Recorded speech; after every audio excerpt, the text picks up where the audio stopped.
On va voir comment on fait pour poser une addition en colonne. Alors, il faut bien écrire pour le premier nombre un chiffre par case. Donc là, par exemple, je mets le 3 dans une case, le 2 dans une autre case, dans un autre carreau, et le 7 dans un dernier carreau. Ensuite, pour le nombre d'en dessous, il faut bien faire attention à mettre les unités en dessous des unités, les dizaines en dessous des dizaines. Par exemple, 67. Le 7, ça va être quoi?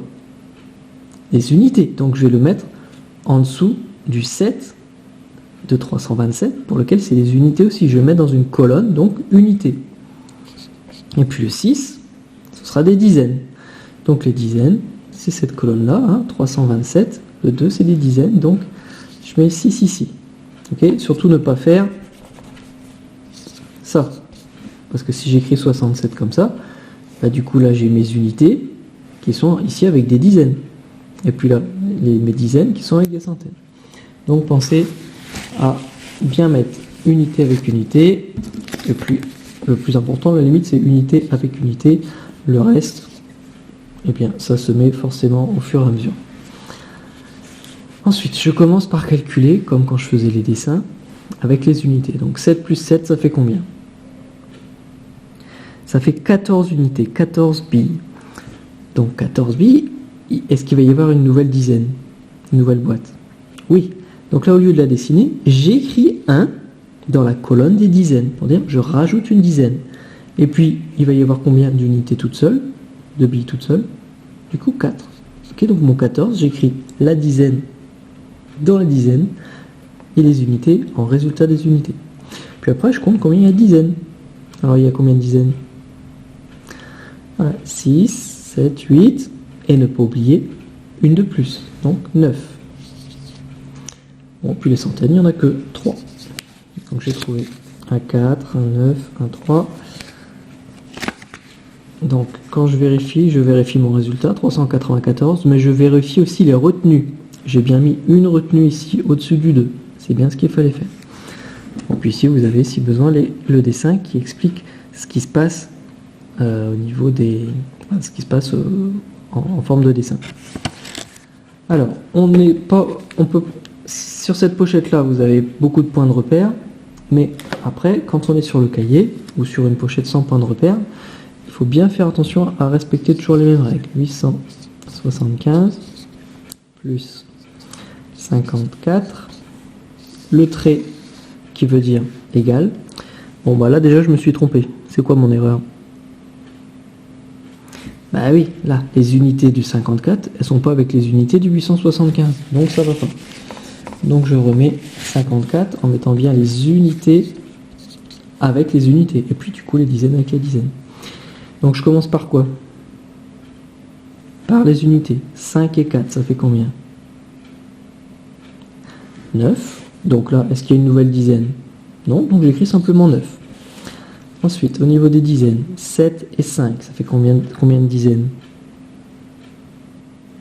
12 dizaines. Alors 12 dizaines, ça fait un peu trop de dizaines, ça. Donc, on va en mettre dans une nouvelle quoi? Une nouvelle centaine. Donc mon 12, je vais écrire le 1 ici en centaines, et le 2 en dizaines. Et puis les centaines, donc, combien il y en a? 9. Donc de 9, 1, 2, 929, je vérifie, j'ai bien mis ma retenue au-dessus du 8.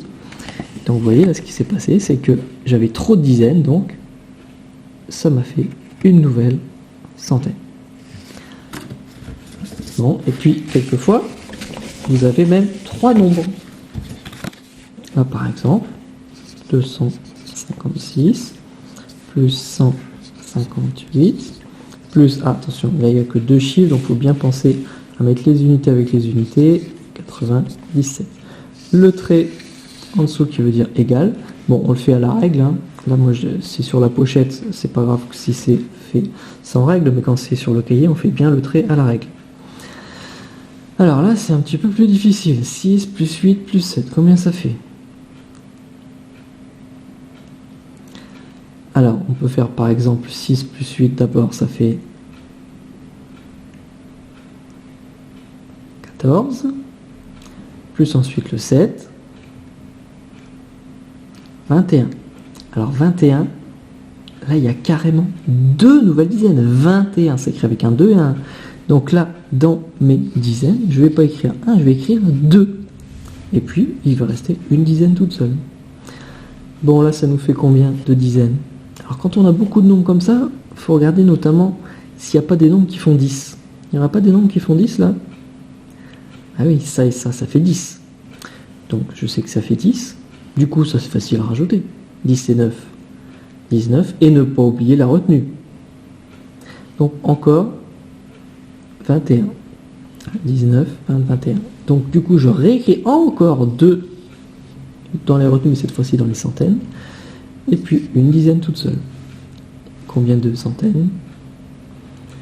5. Ah oui, 1, 2, 3, plus les 2, 5. Alors j'ai trouvé un 5 de 1, ok. 511, j'ai bien mis une retenue 2 au-dessus du 5, 2 au-dessus du 2. Puis là, on voit ce qui s'est passé. Hein. Là, il y avait tellement d'unités qu'on a dû faire 2 nouvelles dizaines. Et puis du coup, ça nous a fait tellement de dizaines qu'on a dû faire 2 nouvelles centaines pour faire 511.